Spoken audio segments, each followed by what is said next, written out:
उत्तराखंड में पिछले 2 दिनों से हो रही भारी वर्षा के कारण सभी प्रमुख नदियां उफान पर। चमोली जिले में भारी वर्षा के कारण श्रीनगर बांध से भारी मात्रा में पानी छोड़ा गया। राज्य में अब तक 16 लोगों की वर्षा से जुड़ी घटनाओं में मौत होने की खबर।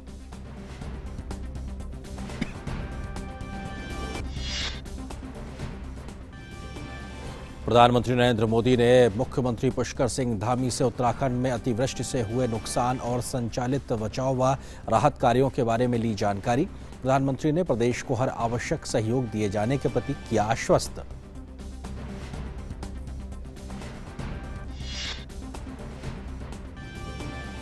देश में जारी कोविड टीकाकरण अभियान के तहत अब तक 99 करोड़ से अधिक कोविड रोधी टीके लगाए गए। पिछले 24 घंटों में कोरोना महामारी के 13,058 नए मामले दर्ज।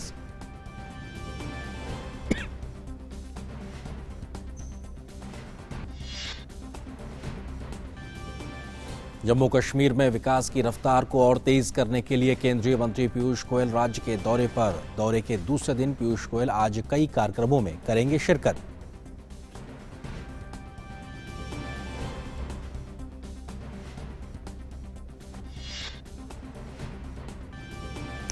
म्यांमार की सैन्य सरकार ने 5600 से अधिक सरकार विरोधी प्रदर्शनकारियों को किया रिहा। आसियान समूह की 26 से 28 अक्टूबर के बीच होने वाली शिखर बैठक के लिए म्यांमार से गैर राजनीतिक प्रतिनिधि को आमंत्रित करने के फैसले के बाद कैदियों की हुई रिहाई।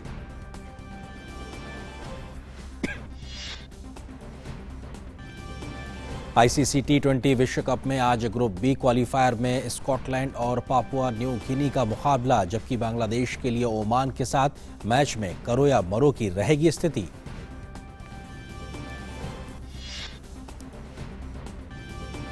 और आज पूरे देश में मनाई जा रही है ईद मिलाद उन नबी। कोविड-19 प्रतिबंधों के मद्देनजर बड़े पैमाने पर कोई जुलूस नहीं होगा। राष्ट्रपति, उपराष्ट्रपति और प्रधानमंत्री ने इस अवसर पर सभी को दी हार्दिक शुभकामनाएं।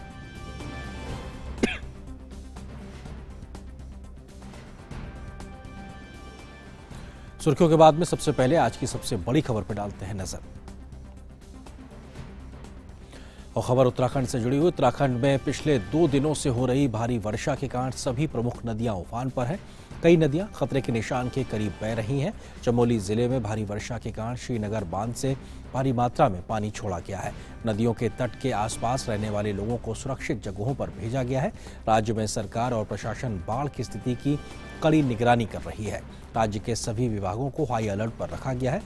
मुख्यमंत्री पुष्कर सिंह धामी सभी जिलों पर स्वयं निगरानी रख रहे हैं और फोन से निरंतर जिला अधिकारियों के संपर्क में हैं। इस बीच उत्तरकाशी जिले में गंगोत्री राष्ट्रीय राजमार्ग और चमोली जिले में ऋषिकेश बद्रीनाथ राष्ट्रीय राजमार्ग 2 स्थानों पर चट्टानें गिरने के कारण बाधित हुआ है। पर्वतीय क्षेत्रों को जोड़ने वाली कई सड़कों पर भी बाधा आ रही है। सड़कों को खोलने का काम प्राथमिकता के आधार पर शुरू कर दिया गया है। राज्य में आपात संचालन केंद्र वर्षा से उत्पन्न स्थिति पर लगातार 24 घंटे निगरानी रखे हुए है।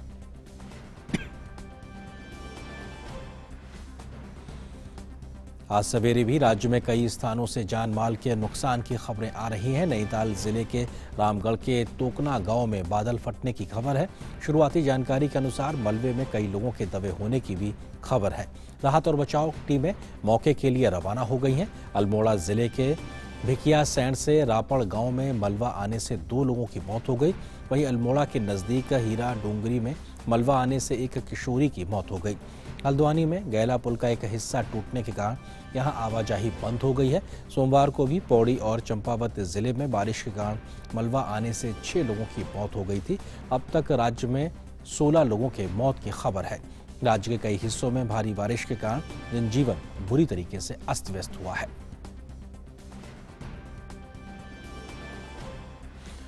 राज्य के मुख्यमंत्री पुष्कर सिंह धामी सचिवालय पहुंचे और उन्होंने वहां के आपदा कंट्रोल रूम का जायजा लिया। प्रदेश में भारी बारिश से हुए नुकसान की भी उन्होंने जानकारी हासिल की। मुख्यमंत्री ने वरिष्ठ अधिकारियों और जिलाधिकारियों से लगातार वो अपडेट ले रहे हैं, जानकारी हासिल कर रहे हैं और राहत और बचाव कार्यों के संबंध में मुख्यमंत्री ने तमाम आला अधिकारियों को जरूरी दिशा निर्देश जारी किए हैं।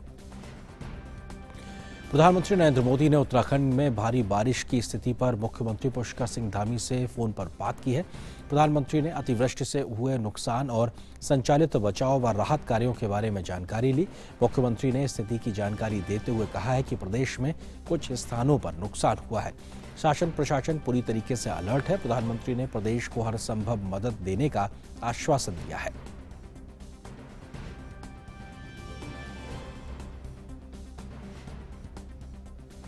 और उत्तराखंड में हो रही बारिश पे अधिक जानकारी के लिए बात करते हैं हमारे सहयोगी संवाददाता अवधेश नौटियाल से। अवधेश हमारे साथ में इस वक्त जुड़े हुए हैं। अवधेश, इस वक्त क्या स्थिति है? अगर हम राज्य के तराई या कहा जाए जो पर्वतीय इलाके हैं, क्या वहां अभी भी बारिश हो रही है? जी आनंद, बिल्कुल अभी जो है हल्की और मध्यम बारिश जारी है, लेकिन थोड़ा बारिश की जो बारिश हल्की हो रही है उसके बाद जो उत्तराखंड सरकार का जो तंत्र है पूरी तरह से अलर्ट है और मौके पर जो है पूरी टीम जो है पहुंच रही है। सेना के 3 हेलीकॉप्टरों की मदद ली जा रही है।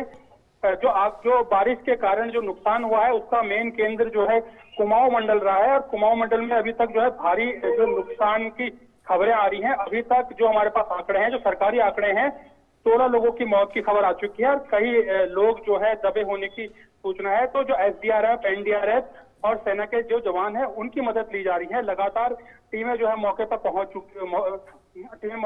चुकी हैं और जो उत्तराखंड के मुख्यमंत्री हैं पुष्कर सिंह धामी जी और आपदा प्रबंधन मंत्री धन सिंह रावत, वो भी हेलीकॉप्टर से रवाना हो गए हैं। लगातार हवाई सर्वे वो कर रहे हैं और सुबह से लगातार इसकी मॉनिटरिंग की जा रही थी। तो धीरे धीरे आनंद स्थितियां साफ हो रही है। जैसे जैसे थोड़ा मौसम रुकेगा, मौसम साफ होगा और बारिश बंद होगी, उसके बाद जो रेस्क्यू ऑपरेशन है और तेजी से उत्तराखंड में किए जाएंगे।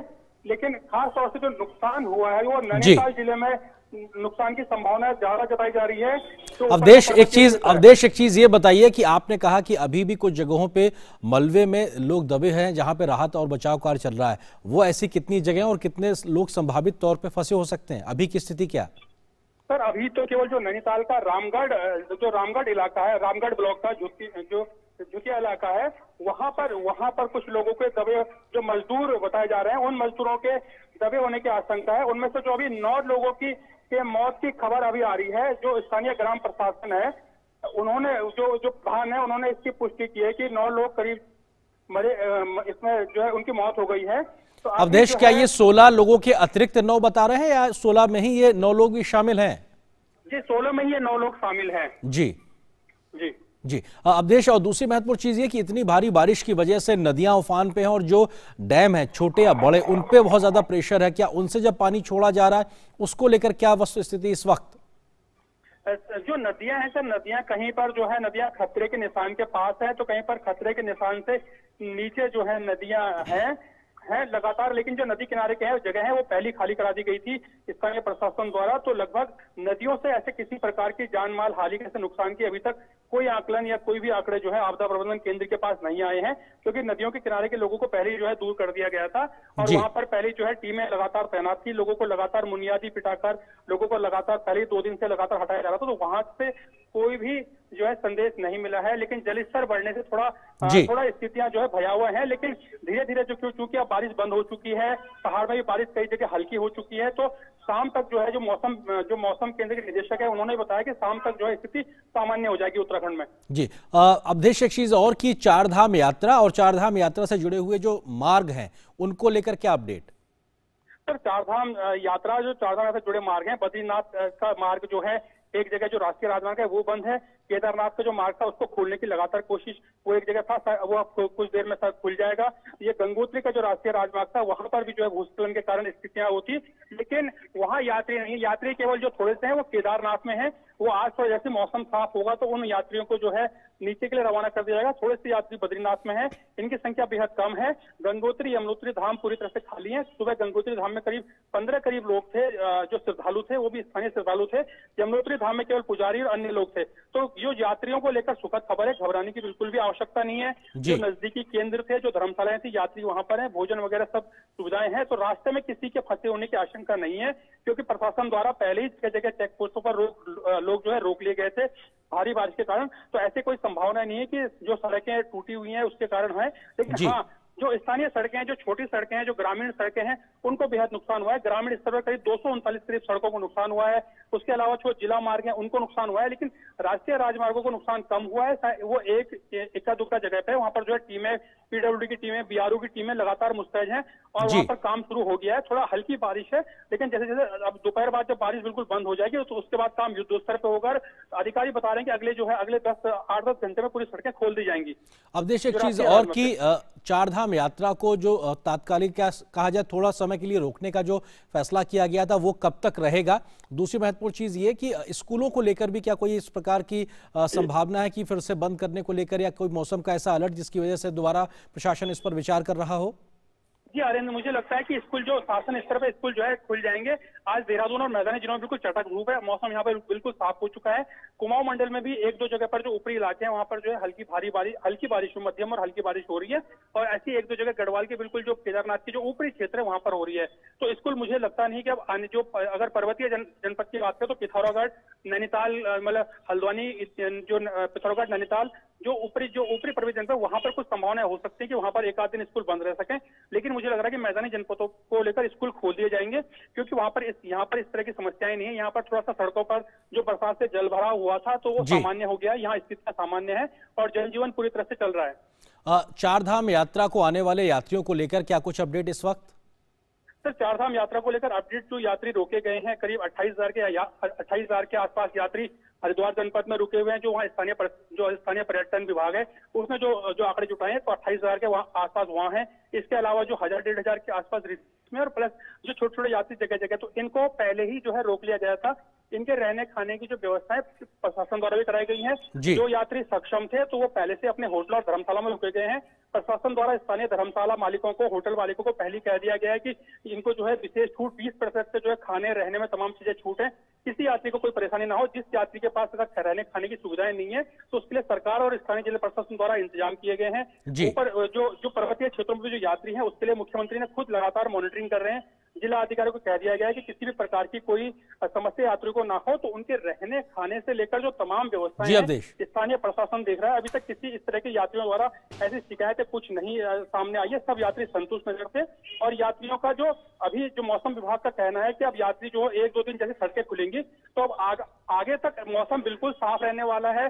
बर्फबारी को लेकर भी केवल ये थोड़ा मौसमी बर्फबारी थी, बर्फबारी भी अब नहीं होगी, न बारिश होगी। आगामी 24 अक्टूबर है, उस दिन थोड़ा हल्की बारिश की संभावना है, मौसम विभाग कह रहा है। उसके अलावा कोई बारिश नहीं होगी। अब आराम से जो है यात्री उत्तराखंड का भ्रमण कर सकते हैं। बस केवल थोड़ा सड़कें खुलने का थोड़ा सा इंतजार करना पड़ेगा। मुझे लग रहा है कि अगले 24 घंटे में उत्तराखंड की हर सड़क शायद खोल दी जाएगी और उसके बाद जो है यात्री आराम से उत्तराखंड में चारधाम यात्रा कर सकते हैं। जो टूरिस्ट घूमने आना चाहते हैं वो घूम सकते हैं। शुक्रिया अवधेश, फिलहाल इस बातचीत और अपडेट के लिए हमारे साथ जुड़ रहे। उधर हिमाचल प्रदेश के लाहौल स्पीति जिले में बर्फबारी हुई है। किन्नौर जिले में भारी बारिश के कारण आई अचानक बाढ़ के कारण एक संपर्क मार्ग अवरुद्ध हो गया। मुरंग तहसील के खोगपा नाले में अचानक आई बाढ़ के कारण राष्ट्रीय राजमार्ग 5 से मुरंग तक संपर्क मार्ग अवरुद्ध हो गया।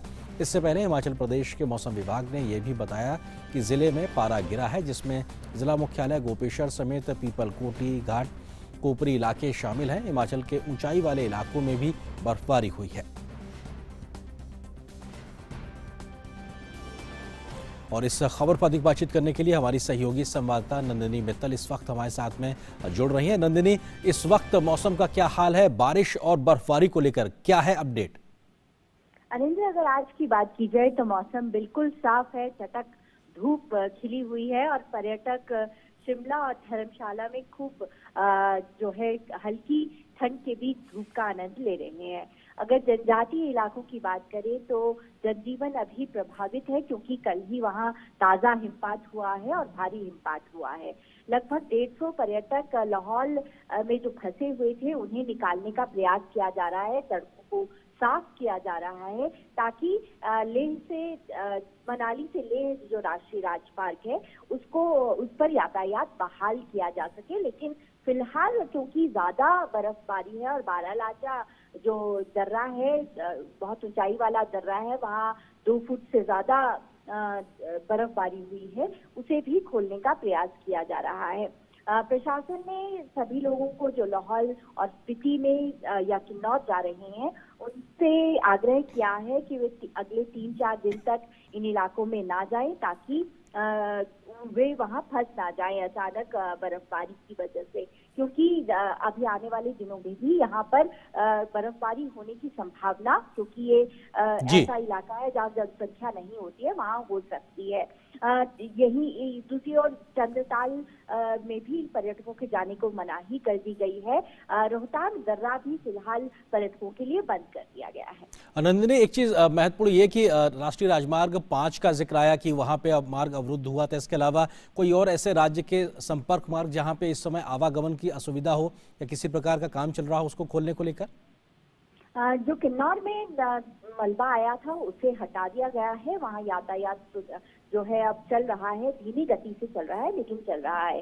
लाहौल स्पीति की बात करें, जो मनाली से लेह राष्ट्रीय राजमार्ग है, बहुत जो है सामरिक दृष्टि से महत्वपूर्ण राजमार्ग है, वहां पर फिलहाल यातायात अवरुद्ध है, क्योंकि यहाँ पर अनेक दर्रे आते हैं जहाँ पर भारी हिमपात हुआ है। रोहतांग दर्रे की बात करें तो वो फिलहाल बंद है।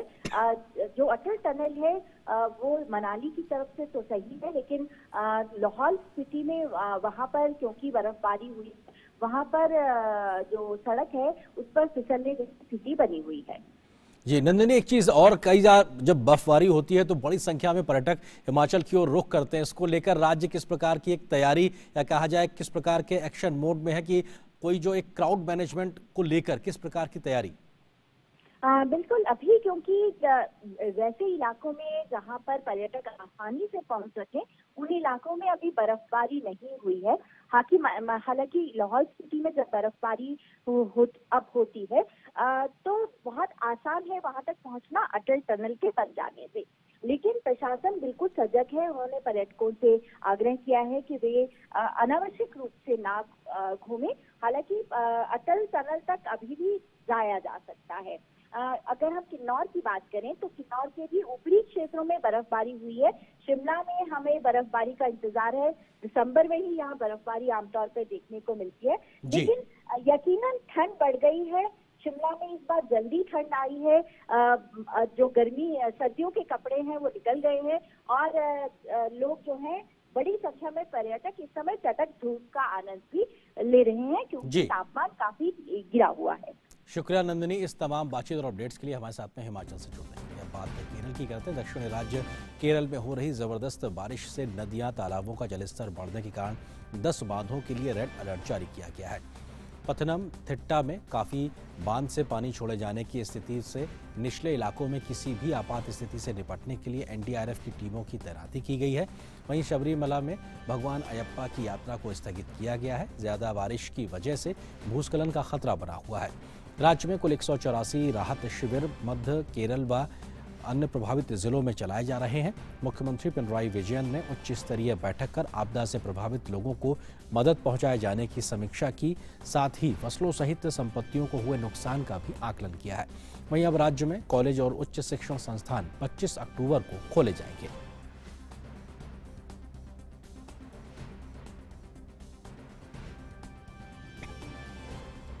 अधिकतर हिस्सों में भी भारी बारिश जारी है। मौसम विभाग के अनुसार अगले कुछ दिनों तक और बारिश होने की संभावना व्यक्त की गई है।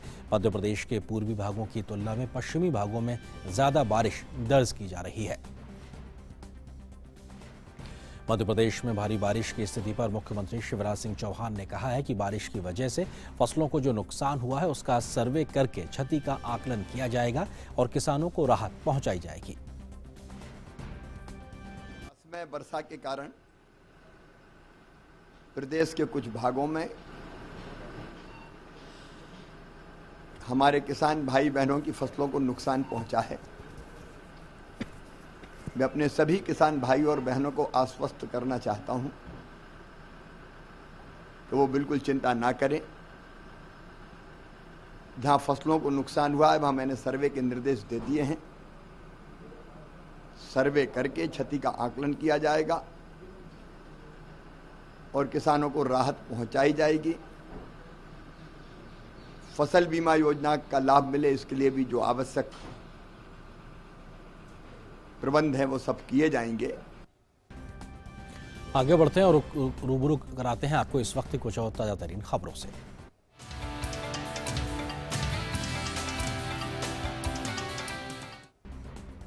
देश कोरोना के खिलाफ जारी जंग में लगातार नए कीर्तिमान स्थापित कर रहा है। टीकाकरण अभियान के तहत देश में अब तक कोरोना टीके की कुल 99 करोड़ से अधिक खुराकें दी जा चुकी हैं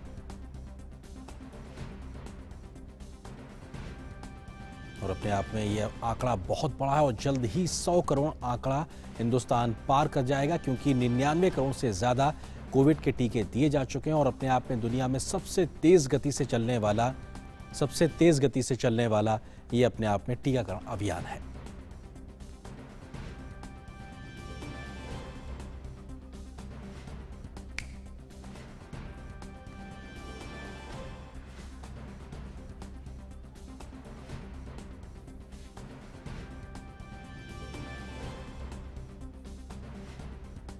और आपको हम बताते हैं कि किस प्रकार से हिंदुस्तान में वैक्सीनेशन का कार्यक्रम की शुरुआत हुई थी और उसके बाद से 100 करोड़ का आंकड़ा किस तरीके से जल्द ही हम छूने वाले हैं, उसको हम सिलसिलेवार तरीके से आपको इस वीडियो वॉल पे कुछ तथ्यों के आधार पर समझाने की कोशिश करते हैं। प्रधानमंत्री मोदी ने बहुत तेजी से फैसले लिए और टीकाकरण अभियान की शुरुआत की अगर बात की जाए तो 16 जनवरी 2021 को इस टीकाकरण अभियान की शुरुआत हुई थी और पहले ही दिन करीब 2 लाख लोगों को टीके लगने की एक व्यवस्था की हुई थी और ये अपने आप में जब शुरुआत हुई बहुत तेज गति से ही आगे बढ़ता नजर आया। कुछ बड़े पड़ाव की अगर बात करें तो 22 जनवरी 2021 को आंकड़ा 12 लाख टीकों के पार पहुंच गया था और जल्द ही इसने और तेज रफ्तार पकड़ना शुरू कर लिया था। 2 फरवरी को दूसरे चरण के टीकाकरण की शुरुआत हुई थी, यानी कि जब पहले चरण की शुरुआत हुई थी उसमें स्वास्थ्यकर्मी फ्रंट लाइन के जो वर्कर्स थे उनकी शुरुआत हुई तो उसके साथ साथ दूसरे चरण की शुरुआत की गई।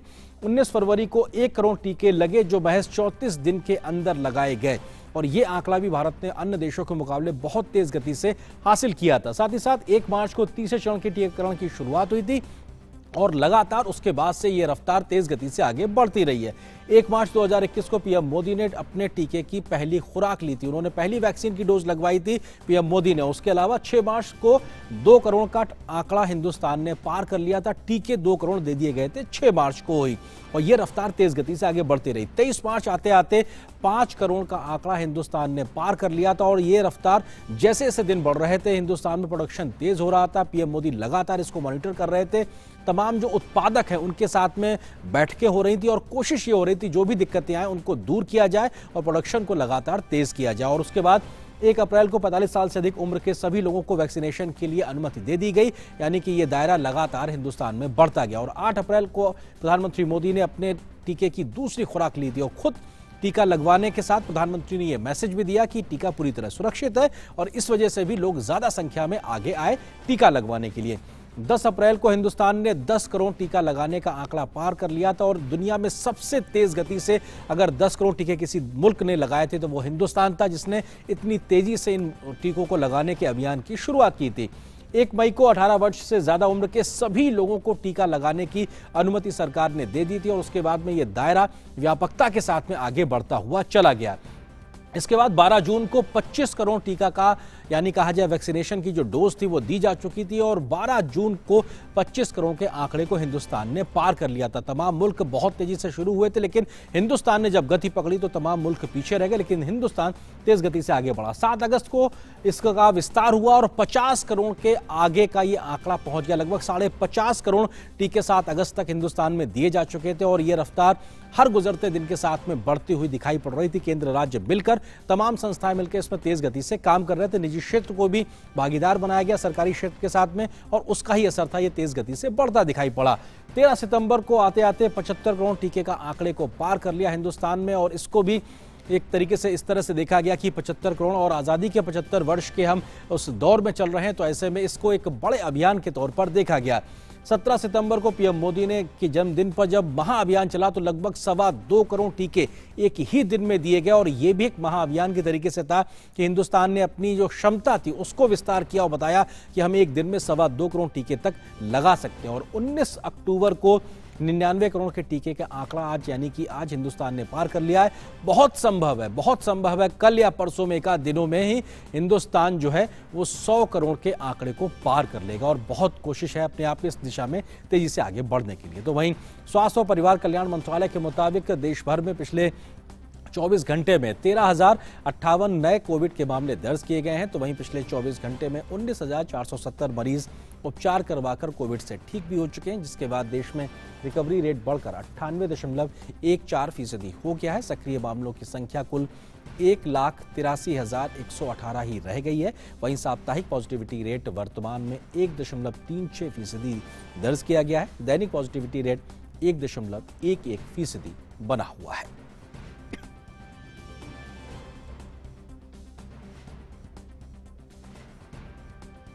और किस तरह से देश में टीकाकरण की तेज गति से रफ्तार बढ़ती दिखाई पड़ रही है, इस पर अधिक बात करने के लिए हमारे सहयोगी संवाददाता नितेंद्र सिंह हमारे साथ में बने हुए। नितेंद्र, लगातार स्वास्थ्य की खबरें हम तक पहुंचाते रहे। नितेंद्र, महज एक कदम दूर 100 करोड़ का आंकड़ा छूने के लिए। बिल्कुल नरेंद्र, अब कुछ ही वक्त की बात है और ये आंकड़ा, ये अनुमान लगाया जा रहा है, जो ट्रेंड चल रहा है, तो 21 तारीख को यानी परसों 10 बजे से लेके 12 बजे के बीच में 100 करोड़ के आंकड़े को पार कर जाएगा जो टीकाकरण की रफ्तार है। और ये एक ऐतिहासिक पल होगा, एक बहुत बड़ी उपलब्धि होगी दुनिया को दिखाने के लिए भी, और साथ ही साथ भारत जैसे विशाल देश, जनसंख्या जिसकी ज्यादा हो, भौगोलिक विविधताएं इतनी अपने देश की है कि उसके बावजूद इस चुनौती को पार करते हुए 100 करोड़ टीके की डोज के आंकड़े को पार करेगा परसों भारत। ये अपने आप में देखने वाली बात होगी। और ये एक केंद्र सरकार, राज्य सरकार, जिला प्रशासन और पंचायत के अलावा जो हमारे स्वास्थ्य कर्मी है, आशा वर्कर है, उनका जो डेडिकेशन है, और सबसे बड़ी बात है जो लोगों का विश्वास वैक्सीन के प्रति है, उन तमाम लोगों के ये जो कलेक्टिव एफर्ट है, उसका ही नतीजा रहेगा कि भारत इस आंकड़े को छू लेगा, पार कर जाएगा। नितेंद्र, 100 करोड़ के टीके को लेकर बड़ा स्तर पर तैयारी भी की जा रही है। इस बात की भी है कि कई जगहों पे इस बात का उद्घोष भी किया जाएगा कि आप हिंदुस्तान ने ये मुकाम हासिल कर लिया, और इसको सेलिब्रेट करने की तैयारी की भी खबरें हैं। जी बिल्कुल, स्वास्थ्य मंत्रालय ने एक खाका बनाया है, व्यापक प्लान बनाया है कि कैसे इसको सेलिब्रेट किया जाएगा। एक तो है कि जो जितने भी एयरपोर्ट है, हवाई अड्डा है, प्लेन है, शिप है, वहां सब जगह पर एक साथ अनाउंसमेंट होगा कि भारत जब 100 करोड़ के आंकड़े को पार करेगा। एक तो ये होगा। दूसरा, दिल्ली के अंदर भी 100 फीट का एक भारतीय तिरंगा झंडा भी लहराया जाएगा। उसके भी लोकेशन, एक कोई परमानेंट जगह होगी, वहां पे किया जाएगा। इसके अलावा जो कैलाश खेर है, उनकी गाई हुई एक गीत है, तो उसको भी लॉन्च स्वास्थ्य मंत्रालय उस दिन करेगा, जिसमें काफी कुछ देखने को मिलेगा। बहुत ही इंपॉर्टेंट है वो भी सॉन्ग। इस तरह से छोटे छोटे बहुत सारे प्लान है जिसको सेलिब्रेट करने के लिए स्वास्थ्य मंत्रालय ने तैयारी की है। और उस दिन और भी कुछ आपको बड़ा चीज देखने को मिलेगा। और सबसे बड़ी बात है कि एक ऐतिहासिक पल है हम सबके लिए कि इस महामारी को अंत करने के लिए जो भारत ने जिस तरीके से मुहिम चलाई टीकाकरण अभियान की, उसकी सफलता इस बात पे निर्भर है कि सबका सहयोग रहा, सबका साथ, सबका विकास और सबका विश्वास के जो प्रधानमंत्री का मूल मंत्र है, उसका ही नतीजा है कि भारत इस अचीवमेंट को, इस उपलब्धि को हासिल करेगा। बिल्कुल, और उसमें सबका प्रयास भी जुड़ गया है। नितेंद्र, एक चीज और कि जब वैक्सीनेशन की ड्राइव की शुरुआत हुई थी तो एक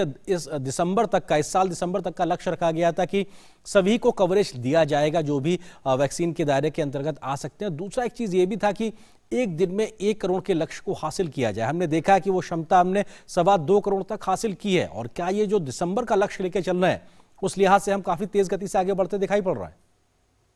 जी बिल्कुल, निश्चित तौर पे दिसंबर का जो सरकार ने टारगेट तय किया है कि सबको वैक्सीनेट कर दिया जाए, उस लक्ष्य को पा लिया जाएगा। क्योंकि अभी करीब करीब 75% जो आबादी है उनका टीकाकरण हो चुका है, और तकरीबन 35% से ज्यादा की आबादी को दोनों डोज लग चुका है।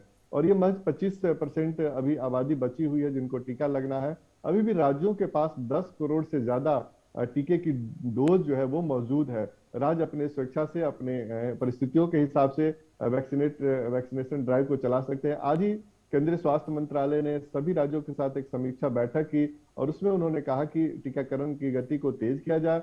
खासतौर पर जो सेकेंड डोज जो कई लोगों का ड्यू है, उसको सेकेंड डोज को बढ़ाने के लिए, लोगों को जागरूक करने के लिए अभियान चलाया जाए, और वो सेकेंड डोज ले, इस दिशा में कदम उठाया जाए। तो जो दिसंबर का टारगेट है उसको जरूर पूरा कर लिया जाएगा, सभी लोगों को वैक्सीनेट कर दिया जाएगा। और इसके लिए टीके पर्याप्त मात्रा में देश में उपलब्ध है, साथ ही साथ संसाधन भी उपलब्ध है। और उसके अलावा जो लोगों की जो एक तरह से विश्वास है टीके के प्रति, इन तमाम सब चीजों का मिला जुला असर रहेगा तो उस लक्ष्य को बिल्कुल सरकार हासिल कर लेगी। और नितेंद्र, हमने देखा कि सरकार ने अब बच्चों के टीकाकरण पर भी बहुत तेजी से फोकस किया और मंजूरी भी दी गई है कई वैक्सीन को। अब जब ये स्थितियां आगे बढ़ेंगी तो हम ये देख पाएंगे कि और तेजी से ये ड्राइव बढ़ेगी और ये जो आंकड़ा हम 100 करोड़ कर रहे हैं इसको बहुत तेजी से हम आगे 110-120 करोड़ तक देख पाएंगे।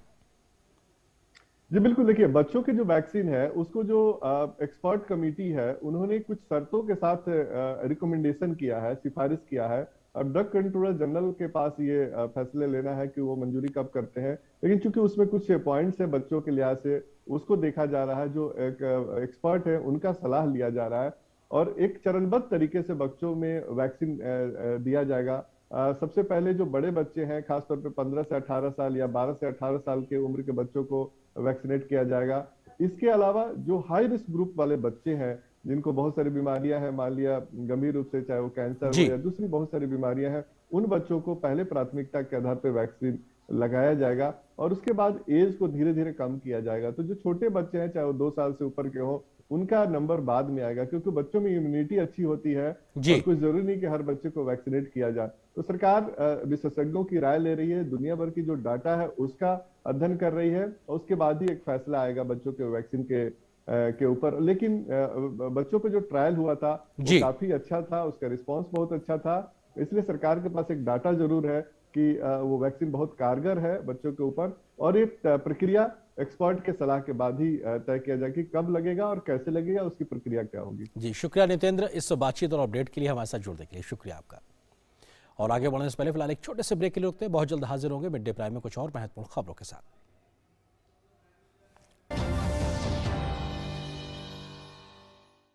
पढ़ता है, खेलता है, झूलता उछलता है, दौड़ता कभी कभी दौड़ कराता है, आगे आगे बढ़ता है इंडिया, अमूल दूध पीता है इंडिया।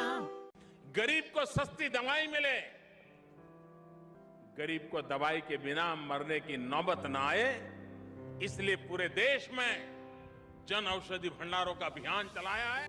भारतीय जन औषधि परियोजना के अंतर्गत अब तक देश भर में हजारों जन औषधि केंद्र खोले जा चुके हैं, जहां पर उच्च गुणवत्ता वाली जेनेरिक दवाइयां बाजार मूल्य से 90% तक की कम कीमत पर उपलब्ध हैं। जन औषधि का निशान है उच्च गुणवत्ता की पहचान, इसे देखकर ही दवाई खरीदें। अधिक जानकारी के लिए हमारे मोबाइल ऐप जन औषधि सुगम को डाउनलोड करें या हमारे टोल फ्री नंबर 1800-180-8080 पर कॉल करें। और इस छोटे से ब्रेक के बाद मिड डे प्राइम में नजर डालते हैं कुछ और राष्ट्रीय महत्व की खबरों पर।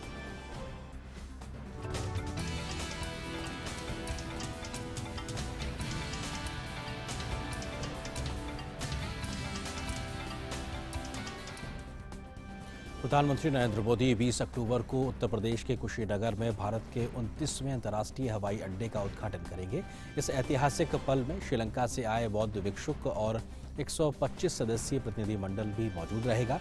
कुशीनगर भगवान बुद्ध की महापरिनिर्वाण स्थली है। पीएम मोदी भगवान बुद्ध के परिनिर्वाण स्थान पर एक अंतर्राष्ट्रीय बौद्ध सम्मेलन का भी उद्घाटन करेंगे। कुशीनगर हवाई अड्डे के उद्घाटन से दुनिया भर में बौद्ध तीर्थयात्रियों को इस क्षेत्र के विभिन्न बौद्ध स्थलों के निर्माण संपर्क की सुविधा मिलेगी। दक्षिण एशियाई देशों के साथ सीधी हवाई कनेक्टिविटी से कुशीनगर आने वाले पर्यटकों के इस क्षेत्र के समृद्ध विरासत का अनुभव करना आसान हो जाएगा। इस हवाई अड्डे का जायजा लिया हमारे संवाददाता राजेश राज ने। उत्तर प्रदेश के पूर्वांचल का कुशीनगर एयरपोर्ट की ये हवाई पट्टी बनकर तैयार है, जिसका शुभारंभ प्रधानमंत्री नरेंद्र मोदी बुधवार को करेंगे।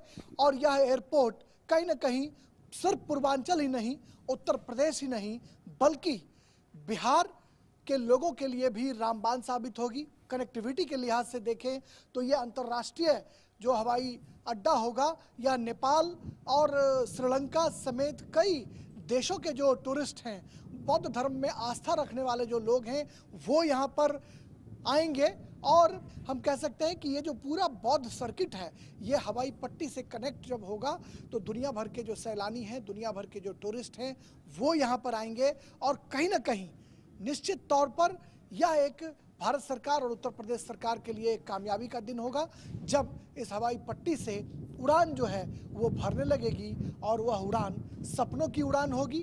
बौद्ध धर्म में आस्था रखने वाले लोगों के लिए एक मजबूत आधार स्तंभ का काम करेगी और साथ ही साथ बिहार और उत्तर प्रदेश के जो नौजवान हैं उनके लिए रोजगार के द्वार भी खोलेगी।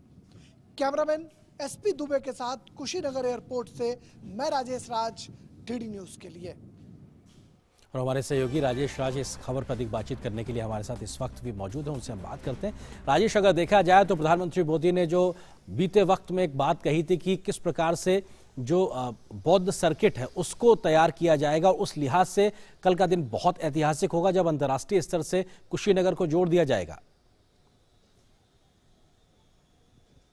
हाँ, देखिए, निश्चित तौर पर आप कह सकते हैं कि बौद्ध सर्किट की जो परिकल्पना प्रधानमंत्री नरेंद्र मोदी ने की थी, उसके लिए कुशीनगर एयरपोर्ट जो है वो कहीं ना कहीं मील का पत्थर साबित होगा और दुनिया भर के मुल्क में रहने वाले और बौद्ध धर्म में आस्था रखने वाले जो लोग हैं वो कुशीनगर एयरपोर्ट सीधे उतरेंगे। पहले वो बनारस उतरते थे, गोरखपुर उतरते थे और फिर उसके बाद जो है वो यहाँ पर वो आते थे, जिसमें कई घंटों जाम में फंसे रहने की वजह से उन्हें परेशानियों का सामना करना पड़ता था, दिक्कतें उनके साथ होती थी। और कुल मिलाकर अगर हम देखें तो कहीं ना कहीं जो पूरा जो बौद्ध सर्किट था वो अछूता रह जाता था, वो पहुंच नहीं पाते थे। यानी हम कहें तो सारनाथ, जहां पर भगवान बुद्ध को ज्ञान की प्राप्ति हुई, वहां तक पहुंचने में लोगों को दिक्कत होती थी। कपिलवस्तु, लुम्बिनी जहां उनका जन्म हुआ वहां पर, और यहाँ परिनिर्वाण हुआ कुशीनगर में, सारनाथ की बात कर लें तो ये तमाम जो बौद्ध सर्किट है वहां तक जाने में लोगों को दिक्कतें होती थी। रही बात राज्य और देश की प्रगति का,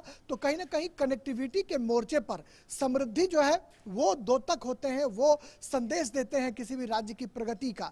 और ऐसे में कनेक्टिविटी के मोर्चे पर उत्तर प्रदेश अगर समृद्ध हो रहा है तो बिहार भी समृद्ध हो रहा है, क्योंकि जहां पर मैं खड़ा हूं यहां से मात्र 50-55 किलोमीटर की दूरी पर बिहार है, गोपालगंज है। गोपालगंज मुजफ्फरपुर होकर आप वैशाली जा सकते हैं, वही वैशाली जिसने दुनिया भर में गणतंत्र की जननी उसको कहा जाता है, जिसने लोकतंत्र दिया, गणतंत्र दिया। तो वैशाली सारनाथ को भी यह कुशीनगर कनेक्ट करेगा, तो राज्य की प्रगति की इबारत लिखी जाएगी, तो देश जो है वो चमत्कृत होगा। दुनिया भर के बौद्ध धर्म में आस्था रखने वाले लोग यहाँ आएंगे। मैं जिस परिसर में मौजूद हूँ, हमारे ठीक पीछे जो आप दृश्य देख रहे होंगे आर्येंद्र, वही भगवान बुद्ध का परिनिर्वाण जो है वो हुआ था और इसी मंदिर में उनकी जो सोई हुई प्रतिमा है वो रखी हुई है। हमारे साथ भंते महेंद्र हैं जो इस परिसर के बारे में आपको बताएंगे कि यहाँ पर प्रधानमंत्री मोदी आएंगे तो किन किन कार्यक्रमों से होकर यहाँ पर पूरा जो परिसर है वो गुजरेगा, पीएम कैसे विजिट करेंगे। हम आपको भंते महेंद्र से आपको रूबरू कराएंगे। भंते महेंद्र साहब, अभिधम्म दिवस जो है उसमें प्रधानमंत्री शिरकत करेंगे। कई देशों के जो है बौद्ध धर्म में आस्था रखने वाले लोग आ रहे हैं, कौन कौन सा वो देश होगा ये भी हमारे दर्शकों को आप बताएं। अभिधम्म दिवस क्या है जिसमें पीएम शिरकत करेंगे? कल माननीय प्रधानमंत्री जी जो है कुशीनगर, जो भगवान बुद्ध का महापरिनिर्वाण स्थली है, जहाँ पे भगवान बुद्ध महापरिनिर्वाण को प्राप्त किए हैं, ऐसे पावन धरती पे जो है प्रधानमंत्री जी जो है पधार रहे हैं।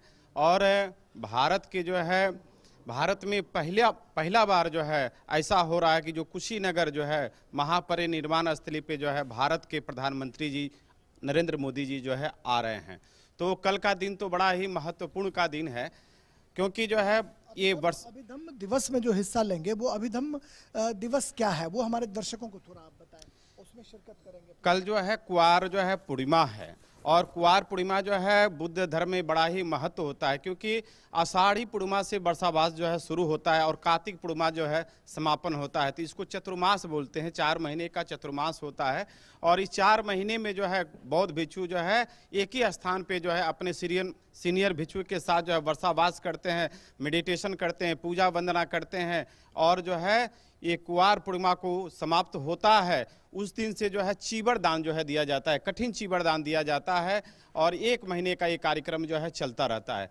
तो माननीय प्रधानमंत्री जी जो है कल आएंगे और कुशीनगर में जो है बौद्ध धम्म सभा जो हो रही है उसमें जो है मुख्य अतिथि रहेंगे, भंते लोगों को संबोधन करेंगे, भंते लोगों का उपदेश सुनेंगे, उनसे आशीर्वाद लेंगे और बौद्ध भिक्षुओं को जो है चीवर दान देंगे। चीवर दान जो है बहुत ही महत्वपूर्ण होता है। जो बौद्ध भिक्षु जो चीवर जिसे हम लोग पहने हैं जी, ये वस्त्र जी, तो ये वस्त्र जो है प्रधानमंत्री जी जो है दान देंगे और महापरिनिर्वाण स्थली पे जो है दर्शन करेंगे। भगवान बुद्ध को भी जो है चीवर ओढ़ा के जो है पूजा वंदन करेंगे, भगवान को अगरबत्ती जलाएंगे, मोमबत्ती जलाएंगे।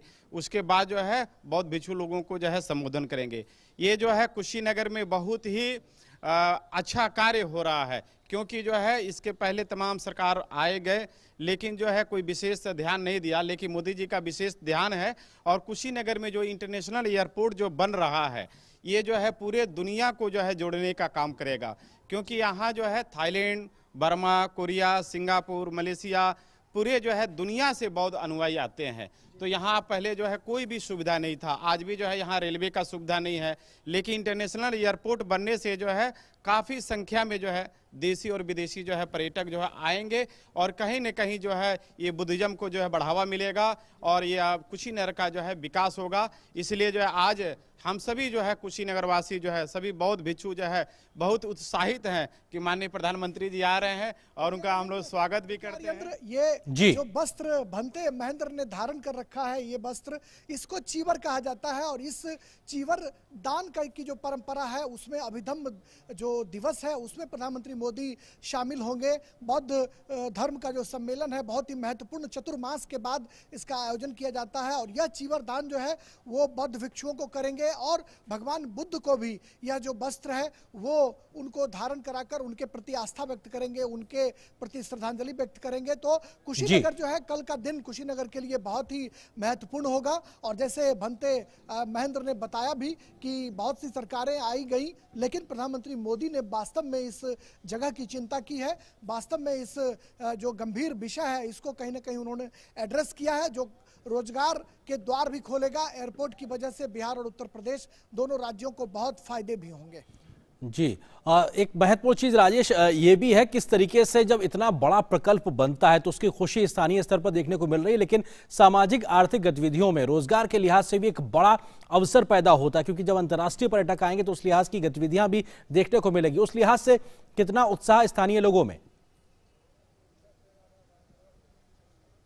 हाँ देखिए, निश्चित तौर पर आपने बिल्कुल सही कहा कि जो स्थानीय लोग हैं, कल रात में लगातार बात कर रहा था जब मैं इन लोगों से रूबरू हुआ तो जो नौजवान हैं, जो यहाँ के कम उम्र के लोग हैं, उनका साफ तौर पर कहना था कि जो एयरपोर्ट की सुविधा है इसके लिए कहीं ना कहीं जो यहाँ का टूरिस्ट का एक जो टूरिज्म का एक वातावरण है वो तैयार होगा और टूरिस्ट बड़ी तादाद में आएंगे। पहले उनको रिसीव करने के लिए यहाँ के जो गाइड थे वो गोरखपुर जाते थे, बनारस जाते थे और फिर वहाँ से रिसीव करके लाते थे, घंटों जाम का सामना करना पड़ता था। लेकिन अब कुशीनगर में सीधे अगर श्रीलंका, थाईलैंड के जो मुसाफिर हैं, जो काठमांडू, नेपाल के जो बौद्ध धर्म में आस्था रखने वाले लोग हैं, वो जब यहाँ सीधा लैंड करेंगे तो फिर यहाँ कहीं ना कहीं होटल व्यापार को पंख लगेगा, यहाँ के टूरिज्म उद्योग को पंख लगेगा और जो कहीं ना कहीं रोजगार के साधन भी मुहैया कराएगा। बिहार का यह बॉर्डर है, यहाँ से इस कुशीनगर के ठीक बाद गोपालगंज जो है, गोपालगंज जिला शुरू हो जाता है और वहां से मुजफ्फरपुर निकलकर वैशाली भी पहुंचा जा सकता है, गया की यात्रा की जा सकती है। तो ऐसे में उत्तर प्रदेश और बिहार दोनों को आने वाले दिनों में कुशीनगर एयरपोर्ट से रोजगार के बड़े साधन उपलब्ध हो सकते हैं। बहुत बहुत शुक्रिया राजेश, फिलहाल इस बातचीत अपडेट्स के लिए। प्रधानमंत्री के इस महत्वपूर्ण दौरे पे आप निगाह रखिए, आगे भी हम आपसे अपडेट्स लेते रहेंगे। आगे बढ़ते हैं। केंद्रीय गृह मंत्री अमित शाह ने आज नई दिल्ली में मोदी वैन को हरी झंडी दिखाई। ये वैन ग्रामीण क्षेत्रों में कोरोना के प्रति लोगों को जागरूक और टीकाकरण के प्रति प्रेरित करेगी। इसके अलावा वैन जहां भी जाएगी गांवों को स्वच्छ रखने, जल संचय करने के लिए भी लोगों को प्रेरित करेगी। भारतीय जनता पार्टी की ओर से इस मिशन की शुरुआत प्रधानमंत्री नरेंद्र मोदी के सरकार में 20 साल पूरा होने के मौके पर सेवा ही संगठन कार्यक्रम के तहत की गई है। उत्तर प्रदेश के कौशाम्बी जिले के 5 विधानसभा क्षेत्रों में 5 मोदी वैन संचालित होंगी। ये मेरी लोकसभा में 5 विधानसभा है, 5 विधानसभाओं के लिए 5 वैन निकाली गई है और पर्पज है सेवा ही संगठन को चरितार्थ करना। जिस गांव में जाएगी उस गांव में 100% वैक्सीनेशन का काम होगा और साथ ही साथ वहां पे स्वच्छता का, वृक्षारोपण का शपथ दिलाई जाएगी। पूरे देश में ईद मिलादुन नबी उत्साह के साथ आज मनाया जा रहा है। ईद मिलादुन नबी पैगंबर मोहम्मद के जन्मदिन के उपलक्ष्य में मनाया जाता है। पैगंबर साहब का जन्मदिन इस्लामिक माह रबी उल अव्वल के 12वें दिन पड़ता है। राष्ट्रपति और उपराष्ट्रपति ने इस अवसर पर देशवासियों को ईद मिलादुन नबी की बधाई दी है। अधिकांश स्थानों पर कोविड-19 प्रतिबंधों के मद्देनजर बड़े पैमाने पर मिलाद जुलूस नहीं निकाला जाएगा। हालांकि कोविड मापदंडों और दिशा निर्देशों का पालन करते हुए मिलाद महफिल्स और सीरत मजालिस के आयोजन होंगे। वहीं ईद मिलादुन नबी के मौके पर मुंबई में भी जुलूस प्रतिबंधित रहेंगे। मुंबई शहर और उपनगर में सिर्फ एक जुलूस को अनुमति दी गई है। इन जुलूसों के लिए मुंबई पुलिस से पूर्वानुमति लेनी होगी और जुलूस में सिर्फ 5 ट्रक शामिल हो सकेंगे। प्रत्येक में 5 लोगों के सवार होने की ही अनुमति होगी।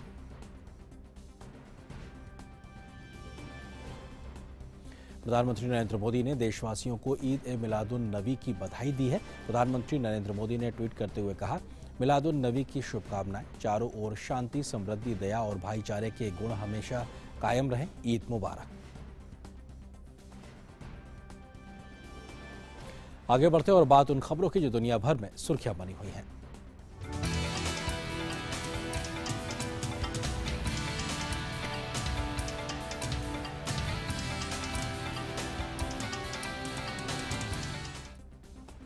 म्यांमार सरकार ने वहां पर सरकार विरोधी प्रदर्शनों के दौरान गिरफ्तार किए गए 5600 से अधिक लोगों को रिहा कर दिया है।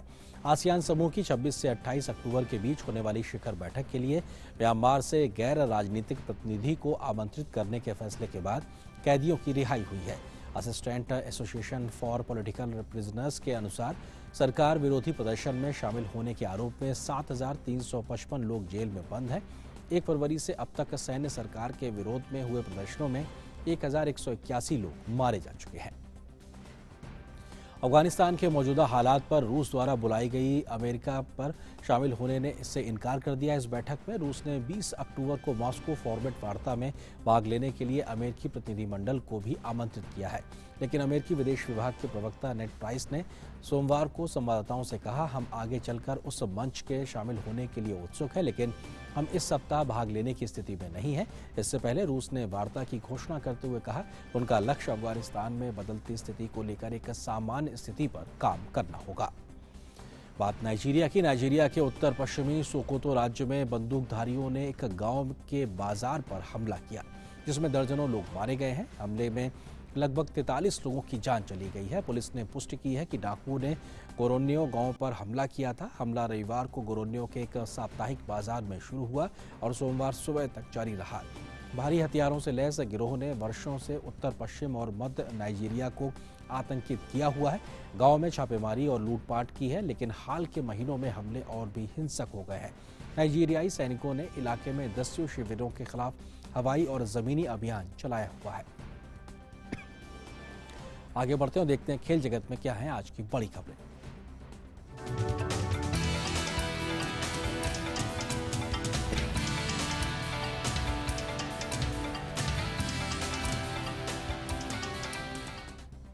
और खेल प्राइम की खबरों को लेकर मेरे साथ मौजूद है मेरे सहयोगी गौरव। गौरव, अगर खेल की बात की जाए तो सबकी निगाहें इस समय T20 विश्व कप पे लगी हुई हैं। बिल्कुल आर्यन, T20 विश्व कप पे लगी हुई हैं और जहां पे अभ्यास मैच और कहना चाहिए क्वालिफाइंग मैच जो हैं वो चल रहे हैं।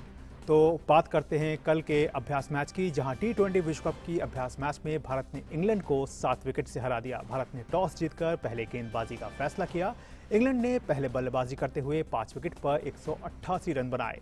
इंग्लैंड की ओर से जॉनी बेयरस्टो ने सर्वाधिक 49 रन बनाए, वहीं मोइन अली ने नाबाद 43 रन की पारी खेली। भारत की तरफ से मोहम्मद शमी ने 3 विकेट लिए। जवाब में भारत ने 19 ओवर में 3 विकेट खोकर लक्ष्य को हासिल कर लिया। भारत की तरफ से ईशान किशन ने 70 रन की शानदार पारी खेली, वहीं लोकेश राहुल ने भी 51 रन बनाए। उधर श्रीलंका ने भी जीत दर्ज की। आईसीसी T20 विश्व कप में ग्रुप ए के क्वालिफायर में श्रीलंका ने नामीबिया को 7 विकेट से हरा दिया। पहले बल्लेबाजी करते हुए नामीबिया की टीम सिर्फ 96 रन बनाकर आउट हो गई। क्रेग विलियम्स ने टीम के लिए सर्वाधिक 29 रन बनाए। वहीं श्रीलंका की ओर से महेश थिचगना ने 3 और लाहिरू कुमारा और हसरंगा डी सिल्वा ने 2-2 विकेट लिए। जवाब में श्रीलंका ने 13.3 ओवर में 3 विकेट खोकर लक्ष्य को हासिल कर लिया। भानुका राजपक्षा ने श्रीलंका की ओर से सर्वाधिक 42 रन बनाए। बात करते हैं आयरलैंड की। T20 विश्व कप क्वालिफायर्स में आयरलैंड ने नीदरलैंड्स को 7 विकेट से हरा दिया। नीदरलैंड्स के कप्तान ने टॉस जीतकर पहले बल्लेबाजी का फैसला किया। नीदरलैंड्स की पूरी टीम 106 रन बनाकर आउट हो गई। आयरलैंड के गेंदबाज कर्टिस कैम्प ने हैट्रिक के साथ लगातार 4 विकेट झटके। वो ऐसा करने वाले दुनिया के तीसरे गेंदबाज बन गए हैं। जवाब में आयरलैंड ने 3 विकेट खोकर लक्ष्य को हासिल कर लिया। आयरलैंड की ओर से पॉल स्टर्लिंग ने 30 जबकि ग्रेस टेलनी ने 44 रन की पारी खेली। बात करते हैं आज खेले जाने वाले मुकाबलों पर। आईसीसी T20 विश्व कप में आज 2 मैच खेले जाएंगे। पहले मैच में पैपुआ न्यू गिनी का सामना स्कॉटलैंड से होगा। स्कॉटलैंड ने रविवार को अपने पहले मैच में बांग्लादेश को हराकर खलबली मचा दी थी। आज के मैच में जीत उन्हें सुपर 12 में जगह बनाने के बेहद करीब पहुंचा देगी। वहीं पैपुआ न्यू गिनी अगर ये मैच हार जाती है तो वो प्रतियोगिता से जल्दी बाहर हो जाएगी। ये उनका पहला T20 विश्व कप है। हर पूल से सिर्फ 2 टीम अगले दौर में पहुंचेंगी। वहीं ग्रुप बी में आज के दूसरे मैच में ओमान और बांग्लादेश आमने सामने होंगे। ये मैच एक तरह का नॉकआउट मैच माना जा रहा है। पहले मैच में स्कॉटलैंड ने बांग्लादेश को हरा दिया था। वहीं ओमान ने पहले मैच में पैपुआ न्यू गिनी को करारी मात दी थी। इसका मतलब है कि अगर ओमान ये मैच जीत जाती है तो उनका नेट रन रेट काफी बढ़ जाएगा। वहीं बांग्लादेश के लिए हार का मतलब होगा प्रतियोगिता को जल्दी अलविदा कहना। बांग्लादेश ने 53 रन पर 6 विकेट गंवाने के बाद स्कॉटलैंड को वापसी का मौका दे दिया था। इस मैच में वो ऐसी गलती नहीं दोहराना चाहेंगे। तो जाहिर तौर पर बांग्लादेश के लिए एक बड़ी चुनौती है आज का मैच। अब बात करते हैं क्रिकेट के बाद फुटबॉल की, जहां यूएफए चैंपियंस लीग में आज रात मैनचेस्टर सिटी का सामना क्लब ब्रग से होगा। मैनचेस्टर की कोशिश मुकाबले में जीत दर्ज कर खुद को नॉकआउट फेज में पहुंचाने की होगी। हालांकि इस मुकाबले में मैन सिटी की टीम डिफेंडर जॉन स्टोन्स के बगैर मैदान पर उतरेगी। वहीं स्ट्राइकर फेरान टोरेस भी पैर की हड्डी टूटने के चलते इस मैच में नहीं दिखेंगे। मैन सिटी की टीम को पीएसजी के हाथों अपने पिछले मुकाबले में 2-0 से हार मिली थी। क्लब ब्रग और मैन सिटी पहली बार किसी यूरोपियन प्रतियोगिता में एक दूसरे के आमने सामने हैं।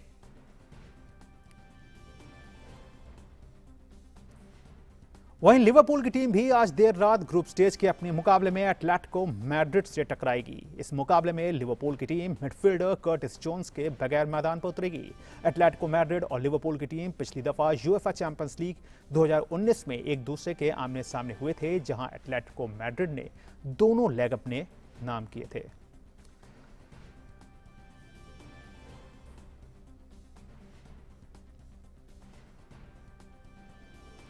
तो ये थी क्रिकेट जगत से और फुटबॉल जगत से जुड़ी हुई तमाम खबरें। और जिस तरह से आज ये मुकाबला होना है तो यकीनी तौर पर क्रिकेट प्रेमियों और फुटबॉल प्रेमियों दोनों की ही नज़र जो है इन मुकाबलों पर होगी। तो आर्यन, ये थी खेल जगत से जुड़ी हुई तमाम खबरें, लेकिन बाकी खबरों के लिए वापस आपके पास।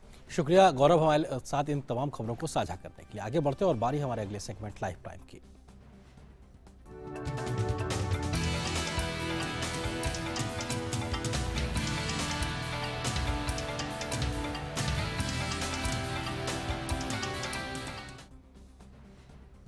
और खबर आपको दिखाते हैं अगली है जो लाइफ टाइम सेगमेंट से जुड़ी हुई है। दशहरा बीत गया है, अब दीपावली का इंतजार है। दीपावली यानी लक्ष्मी गणेश की पूजा और खूब सारी खुशियां। अगर आपके घर में भी लक्ष्मी गणेश की पीतल की मूर्ति है तो आप ये ज़रूर देखिए, क्योंकि ये मूर्ति कला हमारी विरासत का एक अटूट हिस्सा है। हम बात कर रहे हैं कि अलीगढ़ की और वहाँ की पीतल की मूर्ति कला इंडस्ट्री की, जिस पर लक्ष्मी गणेश मेहरबान है। अलीगढ़ उत्तर प्रदेश का ये शहर वैसे तो ताला नगरी के नाम से प्रसिद्ध है, लेकिन इन दिनों यहाँ पीतल की मूर्तियाँ बनाने का कारोबार जोरों पर है। दीपावली का त्योहार जैसे जैसे करीब आ रहा है, यहाँ लक्ष्मी और गणेश की मूर्तियों के निर्माण का काम जोर पकड़ता जा रहा है। कारोबारी खुश हैं कि कोरोना महामारी के दौरान की मंदी अब नहीं रही और कारीगर भी खुश हैं कि अब उन्हें मुनासिब काम और मजदूरी दोनों प्राप्त है। हम कढ़ाई का काम करते हैं। मैं 10 साल से इस कढ़ाई का काम को कर रहा हूँ। मैं लॉकडाउन में हमारा बहुत बुरा हाल हुआ था, जो कि हमको मजदूरी तक के लिए काम नहीं मिला था।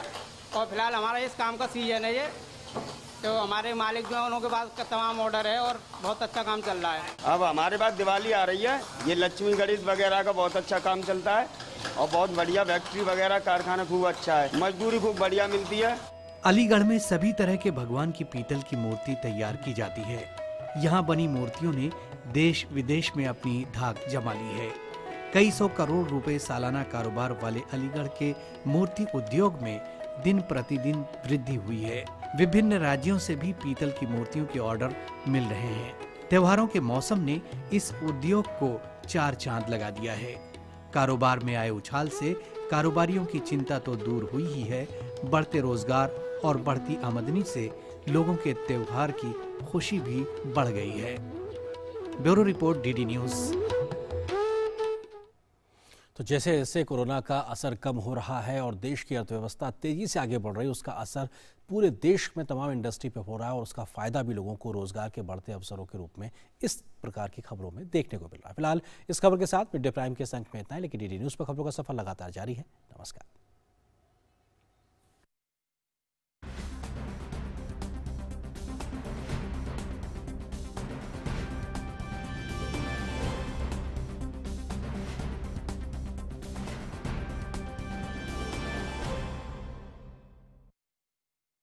मिड डे प्राइम के प्रायोजक थे वेदांता, देश की जरूरत के लिए, आत्मनिर्भर भारत के लिए।